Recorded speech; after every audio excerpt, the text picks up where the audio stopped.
Do you agree that one of the worst feelings ever comes when you lose money? I remember once I lost 50 bucks, and I can still feel the pain. Now, imagine you lose your entire savings, hundreds of thousands of dollars, or millions, or even money that isn't yours. So much worse, isn't it? But here's the thing, how some people manage to lose in a day what it would take years for some people to save. You're gonna see it today. Fasten your seatbelts and let's dive right into it. Our Wall Street bets taught me a couple of lessons, and the vast majority of them is what not to do. You know, for example, I'm going to invest all my life savings. Just picture this situation with me. You work a lot and save part of your salary every month, and after some years, you end up saving $400,000. What would you do with this amount of money? Lose it?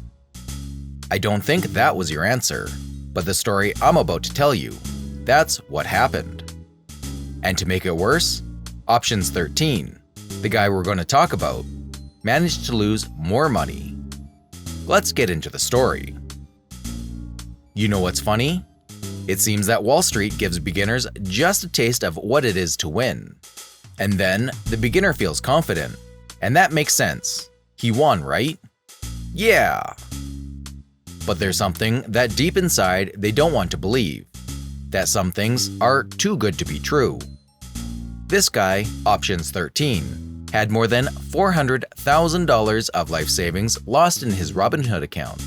And as I said before, there's more. He lost $100,000 in his Charles Schwab and $100,000 in his Fidelity account, adding up to $600,000 losses in a year. This guy got frustrated because stocks were taking him nowhere. So he decided to go all retard in weeklies, as he said. He bought Tesla and Bosch call options that ended up exploding. And out of luck, he made money on Shopify puts and Roku calls. Remember that I said that the market gives beginners the taste of a win. On November 13th, 2019, he was already close to $475K. And now, things started to get bad. He had 1,600 strike calls of Walmart worth $125 each. He had a good feeling about it since Walmart had invested big in e-commerce then.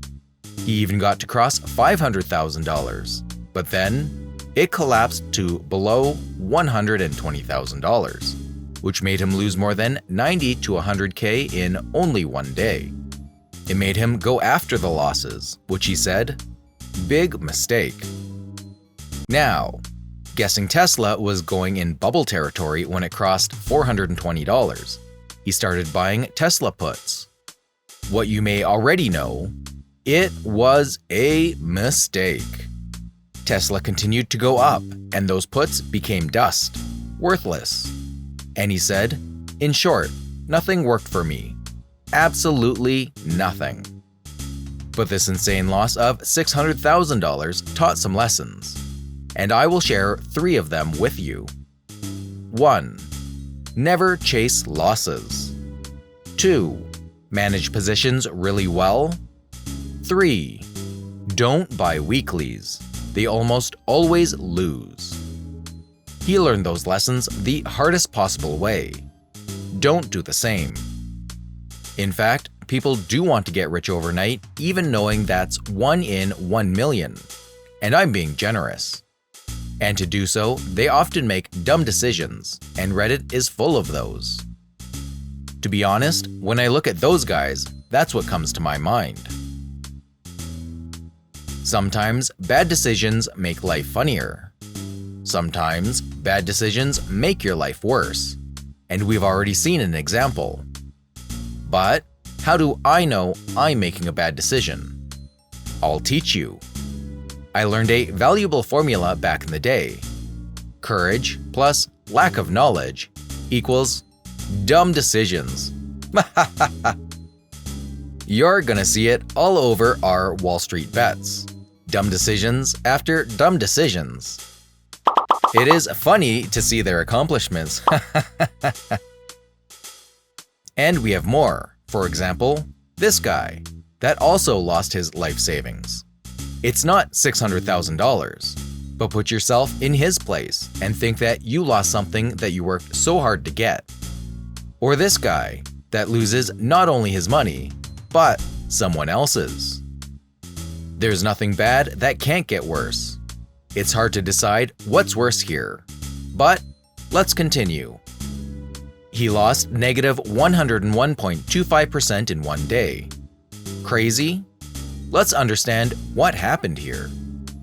Research has shown that people grew fat during the pandemics. In fact, according to a new APA survey, 2 in 5 of the 3,000 adults surveyed gained more weight in the United States. Looking at the facts about pants, and that some institutions upgraded Levi's target price to as high as $36 to $40 after the coming earnings that day. Now, he was expecting a jump on the price of the stock to $32 to $33. Now, you may think, it has some logic. He's basing his decisions on facts.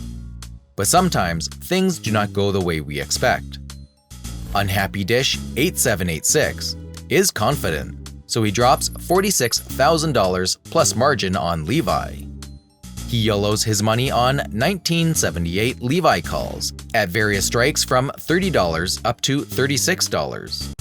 Everything was going well until analysts agreed that people would not keep buying new pants, and for this reason, the company had no reason to perform any better.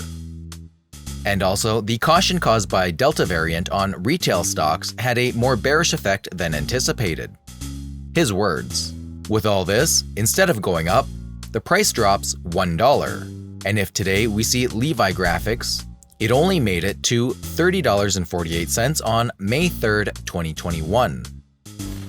Jamiel Star is the name of the legend. Going to Disney is a dream for many, the magic world, where you see your favorite characters. Anyway, Disney can be way more expensive than you think, and I'll show you. What if the tickets to Disney were worth $1 million? Would you still go?" That's the amount of money that Jamiel Star lost on Disney. Yeah, I'm not kidding. $1 million. Some people even suggested that Disney should make a movie about his loss. And the name should be "Failure is an Option." His thesis about it was pretty solid. He figured out that Disney Plus was growing fast, and one day it would command Netflix valuation. And also the revenue would grow a lot after the end of COVID with its theme park. But COVID is still out there. What back then he thought was almost over. In fact, after that, Disney's prices went up when the vaccine appeared. Jamiel Star was totally based on the assumption that COVID was almost over and that Disney was crushing it, and actually was. So he bought in around 180 in February, and then went up to 200, and then trading down 0.5% every day for 3 months straight. He decided to hold until the ER to see what Disney Plus looked like. The numbers were not as good as he expected, and COVID has a long tail. So I decided to sell his position on Disney, he said.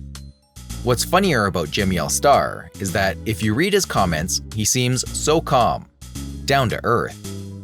He even says, perspective is everything, right? And the last story of today.